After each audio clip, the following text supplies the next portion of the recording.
اليوم راح نجرب أغلى برجر وأرخص برجر.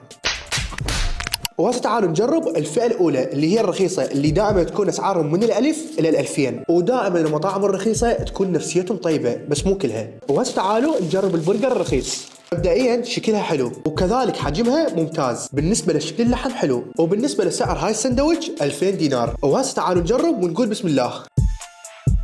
باعوا بالنسبة للسندويتش طعمها طيب، وبالنسبة للصمون مالتها طري. بهارات هاي السندويتش ممتازة، وتقييمي إلها 9 من 10. وهسه تعالوا نجرب البرجر الغالي. البرجر الغالي اللي تكون أسعارهم من 5000 إلى 10000 وأكو أكثر. بالنسبة لشكلها ممتاز، وبالنسبة لحجمها صغيرة، وبالنسبة للبرجر طرية.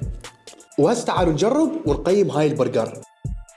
الصراحة هاي البرجر ممتازة. لا صراحة هاي البرجر عالم ثاني يا اخوان. التتبيلة مال هاي البرجر واو.